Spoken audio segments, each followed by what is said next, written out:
CEO and co-founder at Aclaimant. How are you doing, David? Doing great. Thanks for having me, Andy. Thanks for coming on with me. You and I both kind of span this technology and VC area. We're going to be talking about your company today and your technology, which I find fascinating. Just to kick things off, where were you? What inspired you to do what you do today?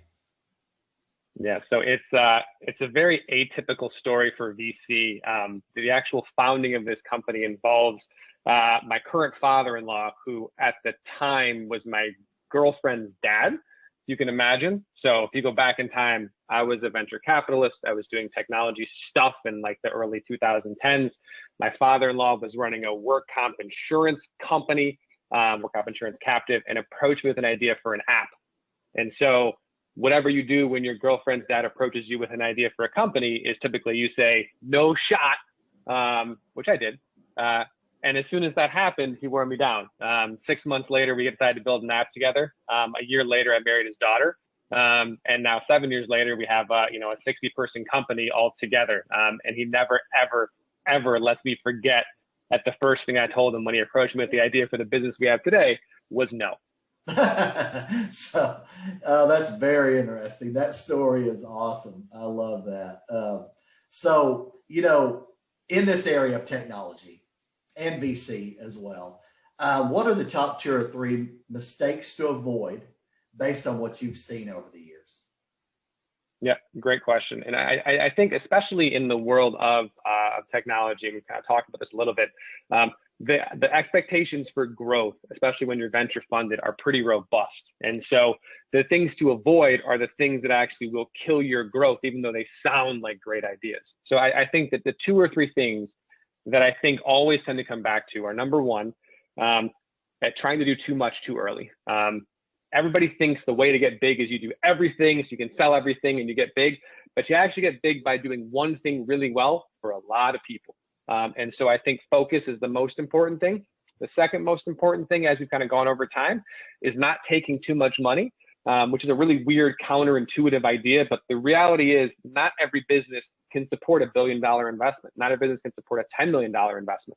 So when you're thinking about raising venture capital, you're hopping on a roller coaster, and you want to make sure that your company, the market you're in, the team you have, is built and able to actually ride the roller coaster you've chosen to hop on. And so I think, trying to make sure you can balance out how much money you're getting, how fast you're growing, and where your focus is, are really going to be, I think, 2 of the biggest mistakes to go ahead and avoid, at least based on our lessons learned. Okay. And on the flip side of that, what are some of the top 2 or 3 success secrets that you've seen that others can model from? Yep. And again, I think there's a couple of flip examples there. So for us, I think we found success by solving a problem that nobody else even thought about. And for literally 5 years, everybody told us that we were wrong, there's no problem here. So I think that the first thing is to trust your instincts. If you know a space, if you believe in a space, it doesn't matter what everyone else says. I mean, we brought 50 years of experience in a space, knowing where the problems were. I mean, it took us 5 years to convince everyone else we were right. We never lost faith. We never gave up. And I think that's number one. The second thing is, early on, you have to find people who are willing to run through a brick wall for you. We did a great job, I think, getting early talent. We got super lucky, but the people who came in as our entry-level associates and our first marketing person are now our directors and our vice presidents today. And kind of having a team that can go along the journey with you has been both rewarding and incredible, as a key foundation for our success. And the last thing is going deep with your early customers. I mean, for us, the first 2 customers we had, we literally took 3 or 4 years to work through and understand their pains and the problems and make sure that what we were doing wasn't just in our heads, but was in the market as well. And so I think the combination of trusting your instincts, building a good team, and going deep with your early customers are kind of some of those really early opportunities that really can help to build a solid foundation for kind of building a technology business. Absolutely. And a common theme of people that I've interviewed, executives, best-selling authors, and so forth, is the people are so important. Getting really good talent and developing that talent into the next level. Like, It sounds like you guys have done that and done a really good job with that. So I'm really totally agree with that. So what are you working on, and how can we support you? Yeah. So, I mean, I think at this point in time, our business is pretty robust. I think, as I mentioned, we raised our most recent round of financing in March of this year. Our biggest goal this year is really scale. And so we're looking for introductions and exposures to businesses that have risk management problems, that have claims and other issues. So, businesses north of $100 million in blue and gray collar spaces like construction, staffing, manufacturing, logistics, transportation, and trucking. Those are our target customers. If anybody knows anyone in those spaces, we'd love an introduction to Aclaimant.com. Okay, very good. We have a lot of, obviously a lot of people watch and listen to this in the supply chain and trucking industries. And so I'm sure you'll get some eyeballs on that. And I'm glad to do introductions as well. I do probably 4 or 5 referral introductions a week on average.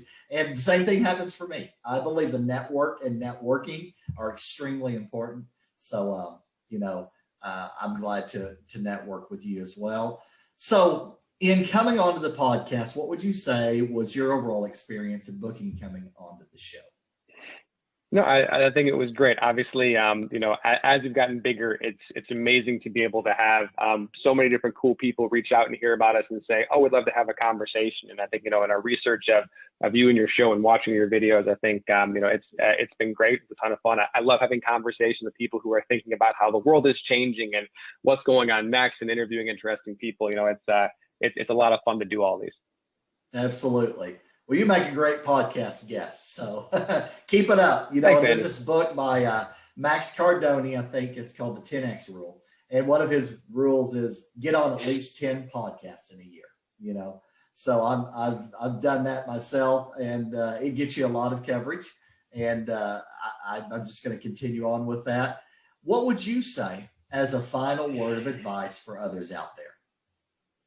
Yeah, no, I mean, I think you actually just hit on it about a minute ago. The reason that we're here today is because people who had no business helping us, who have kind of already made it, spent time to invest with us, either to help us build our product, build our team, think through problems, make introductions.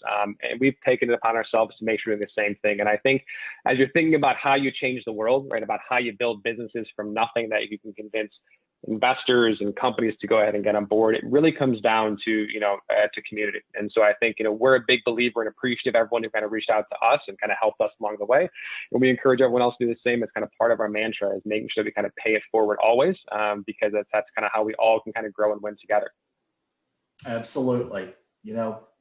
What is it? A rising tide lifts all boats. So Exactly. We should always be working to lift each other and the company up at the same time. I love that philosophy.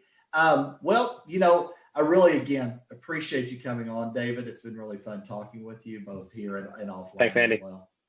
So that's going to do it for this edition of the Trucking Tower Podcast, Expert Insights, and